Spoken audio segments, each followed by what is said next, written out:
네, 여러분 안녕하세요. 여러분, 안내된 발견 혹시 들어보셨나요?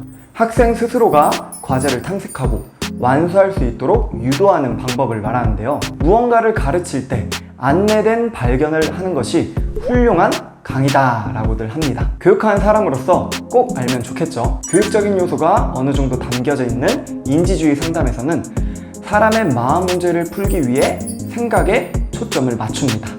그래서 이 소크라테스식 질문 기법은 내담자 스스로가 건강한 생각이 무엇인지를 탐색하고 그렇게 수정할 수 있도록 돕는 효과적인 기법인데요. 다양한 인지주의 상담 기법이 있지만 오늘은 소크라테스식 질문 기법을 배워보도록 하겠습니다. 근데 소크라테스식 질문 하면 어떤 느낌이 드시나요? 약간 논리와 거리가 먼 상담자에게는 할 수 없는 기법이라고 생각이 들 수 있는데요. 그러나 몇 가지 핵심 키워드를 알고 있다면 나도 사용하고 있었네? 이렇게 질문하면 좋겠다 라고 생각이 들 수 있습니다. 이 소크라테스 질문 기법이 굉장히 유명하다 보니까 다양한 학자들이 이야기를 했는데요. 그 학자들의 많은 이야기들을 종합한다면 크게 4가지 키워드로 뽑아볼 수 있을 것 같습니다. 첫 번째, 증거, 이유를 찾는 질문입니다.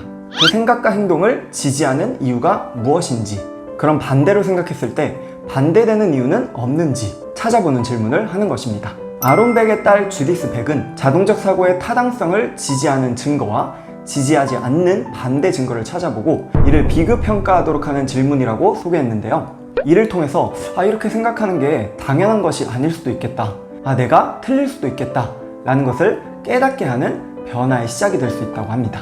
두 번째 키워드로는 결과입니다.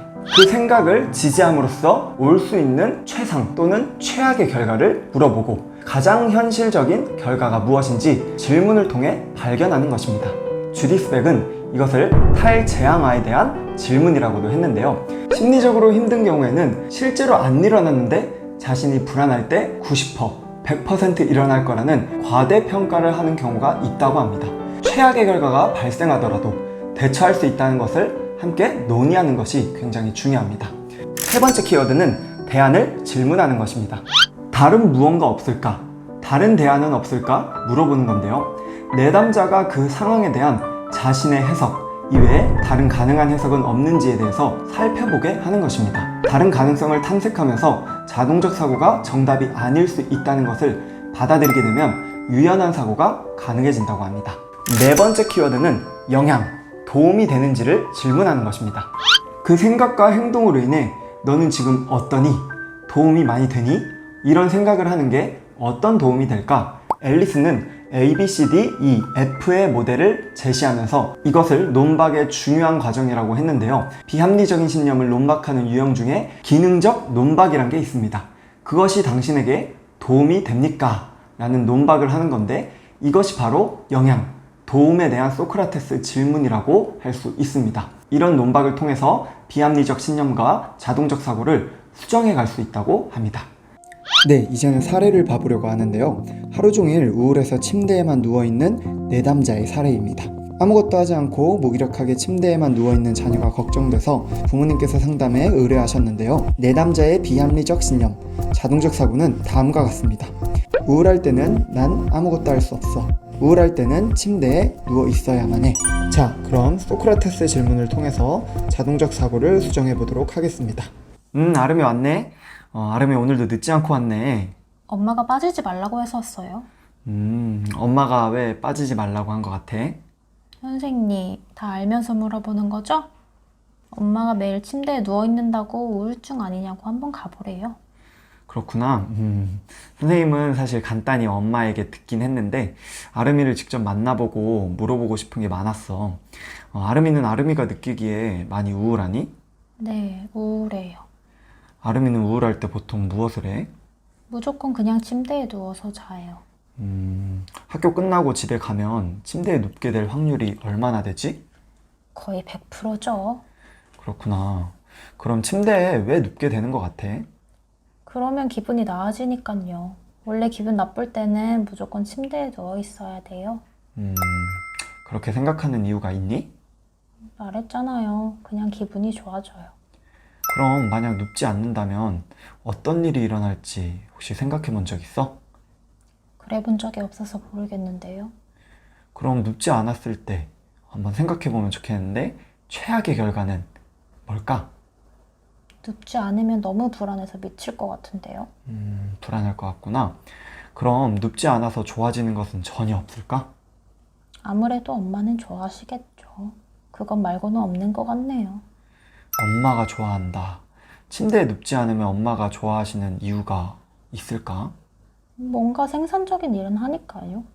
생산적인 일을 하니까. 그럼 아름이는 우울할 때 침대에 눕는 것과 아닌 것 중 뭐가 더 나은 것 같아? 눕는 게 차라리 나은 것 같아요. 누우면 편하고 기분도 좋아지니까요.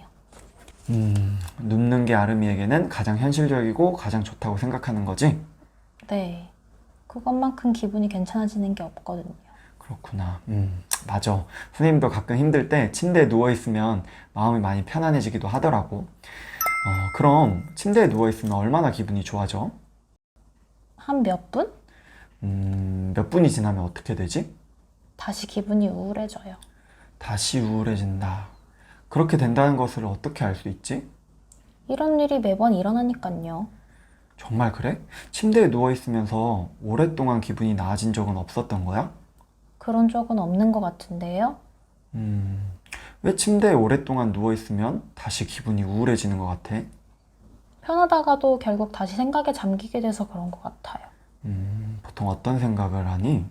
나는 한심하다. 아무것도 할 수 없다. 남들은 다 무언가 하고 있는데 난 뭐 하고 있지? 뭔가 마음은 좀 편하다가도 그런 생각 때문에 다시 마음이 좋지 않다는 말이지? 네. 거기에 엄마가 들어와서 잔소리하면 더 짜증나요. 이도 저도 못하겠어요. 아름이는 침대에 눕게 되는 이유가 뭐였지? 누우면 기분이 나아져서요. 근데 결국 다시 우울해지네요. 기분이 좀 괜찮아지기 위해 침대에 눕는데 다시 우울해지고 또 이도저도 못하겠는데 엄마까지 들어와서 잔소리까지 하고 아름이 마음이 많이 힘들겠는데 좀 괜찮아? 모르겠어요. 그냥 제가 너무 한심한데 어느 순간 침대에만 누워있으니까 더 한심해지는 것 같아요. 아름이는 집에 오면 기분이 나아지기 위해 거의 100% 침대에 눕게 된다고 했는데 혹시 아름이에게 그 방법이 도움이 안 된다면 다른 무언가 없을까? 그러게요. 뭐가 있을까요? 선생님이랑 오늘부터 몇 주 동안 상담을 더 할 거잖아? 한번 같이 찾아보면 어떨까? 그리고 아름이가 자신이 한심하다고 했는데 그것도 무슨 일 때문에 그런지 선생님이 더 들어보고 싶기도 하네. 네, 여러분. 아론백은 감정은 인지로 가는 지름길이다 라고 이야기를 했다고 합니다. 이 말은 무엇이냐면 인지치료라고 해서 소크라테스 질문이라고 해서 약간 감정을 무시한다는 것은 아니라는 것입니다. 상담의 기본은 공감과 경청입니다. 충분히 공감을 해주시고 그 다음 타당성과 유용성을 스스로 탐색할 수 있게 도와주는 소크라테스 질문을 해보면 어떨까요? 어느 순간 내담자가 안내된 발견에 꼴이 나게 될 것입니다. 지금까지 심리본이었습니다. 감사합니다.